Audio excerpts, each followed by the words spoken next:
Setelah Allah Subhanahu wa taala menunjukkan kemahabesarannya serta penciptaannya yang maha sempurna dengan menyebutkan sumpahnya demi matahari, demi bulan, demi malam, demi siang, demi langit dan demi bumi di dalam surat Asyam ini, maka Allah melanjutkan wa nafsi wa ma sawaha, dan jiwa serta penyempurnaannya.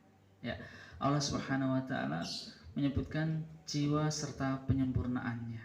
Ya, jiwa kita adalah Allah ciptakan dalam keadaan yang sempurna, dalam keadaan fitrah. Bahkan Allah Subhanahu wa taala memberikan petunjuk kepada kita untuk keberlangsungan hidup kita. Alladzi a'ta kulla syai'in khalqahu tsumma hada. Allah yang telah memberikan kepada tiap-tiap sesuatu bentuk kejadiannya, kemudian memberi petunjuk. Ya, Allah memberikan petunjuk kepada kita untuk keberlangsungan hidup kita. Bahkan Allah Subhanahu wa taala juga menyebutkan di ayat berikutnya, ayat ke-8, fa'alhamaha fujuraha wa taqwaha, maka Allah mengilhamkan kepada jiwa itu menjadi ataupun jalan menjadi orang fasik atau jalan menjadi orang bertakwa. Ya. Allah memberikan petunjuk menjadi orang fasik atau menjadi orang bertakwa. Ya, pertama Allah menyebutkan orang fasik. Ya, orang fasik adalah atau disebut dengan orang fujur, maka disebut fa'alhama fujuruha. Fujur atau fajir, mereka adalah orang-orang yang gemar melakukan dosa dan maksiat. Meskipun dosa dan maksiat ini tingkatannya berbeda-beda, dan tingkatan paling besar, paling parah maksiat atau dosa adalah berbuat syirik atau menyekutukan Allah Subhanahu wa taala. Dia beribadah pada Allah, juga beribadah kepada selain Allah. Ini adalah dosa yang paling besar yang tidak diampuni kalau orang itu tidak benar-benar bertobat dengan sungguh-sungguh atau tidak dengan bertobat-tobatan nasuha. Maka Allah Subhanahu wa taala juga menyebutkan kalla inna kitabal fujjari lafi sinjin. Sekali-kali jangan curang, karena semuanya kitab orang yang durhaka, orang yang berdosa tersimpan dalam sijin. Orang yang durhaka, orang yang melakukan kemaksiatan tercatat. Dan sahabat sekalian yang dirahmati Allah Subhanahu wa taala, bukan berarti Allah Subhanahu wa taala itu menjadikan orang itu fasik, menjadikan orang itu berdosa atau bahkan kafir, melakukan pelanggaran syariat. Tetapi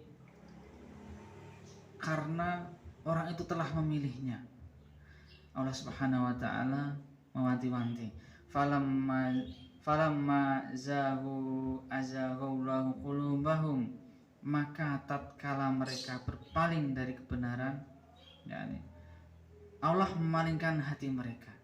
Jadi kalau orang berpaling dari kebenaran, sudah nampak ini tersedia mana jalan yang benar, mana jalan yang salah, nampak kebenaran, keburukan, tapi orang ini kok memilih keburukan dan berpaling meninggalkan kebenaran, maka akan mendapatkan akibatnya dari Allah, yakni Allah memalingkan hati mereka, sehingga orang itu akan semakin tersesat, seorang itu akan semakin jauh dari Allah Subhanahu wa ta'ala.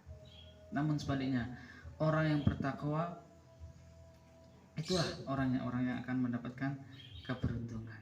Ya, kebalikannya orang fajir adalah orang yang bertakwa. Bagaimana? Allah Subhanahu wa ta'ala melanjutkan di dalam firman-Nya, qad aflaha man zakkaha, sungguh beruntunglah orang-orang yang membersihkan jiwanya. Nah, orang yang membersihkan jiwanya adalah orang yang beruntung. Dialah orang yang bertakwa. Dia tahu persis bahwa dia harus meminta ampun kepada Allah Subhanahu wa ta'ala kapan saja. Dia tahu persis bahwa dengan amal-amal soleh itulah yang akan menjadikan bertakwa. Namun bukan berarti kita mengaku atau mengatakan dirinya suci. Bukan, karena Allah Subhanahu wa ta'ala mengingatkan fala tuzakku anfusakum, maka janganlah kamu mengatakan dirimu suci. Ya, kita tidak boleh mengatakan diri kita suci, tetapi kita berusaha untuk mensucikan diri. Ya, mensucikan diri bukan berarti merasa dirinya suci. Membersihkan diri bukan berarti dirinya bersih.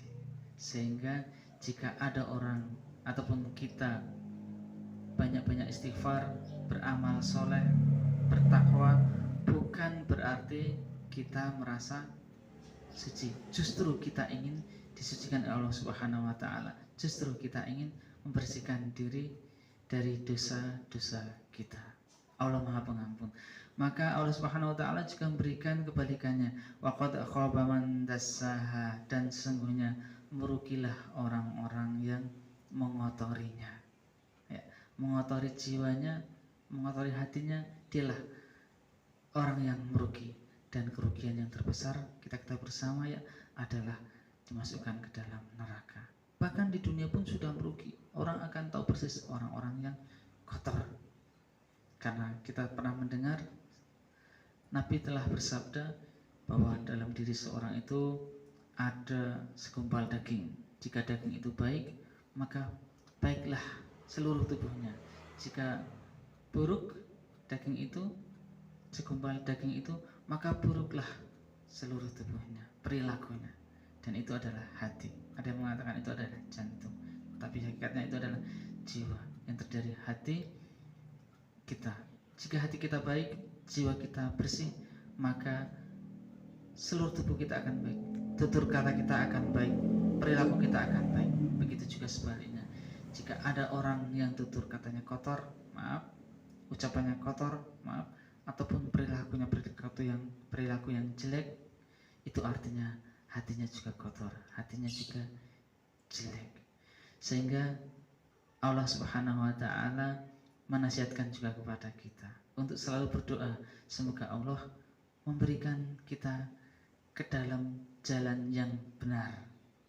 Wa idza sa'alaka ibadi anni fa inni qarib ujibu da'wata da'i idza da'ani falyastajibu li wal yu'minu bi la'allahum yarsyudun. Dan apabila hambaku bertanya kepadamu tentang aku, maka jawablah bahwasanya aku Allah adalah dekat. Allah mengabulkan permohonan orang yang mendoa apabila ia berdoa kepadaku.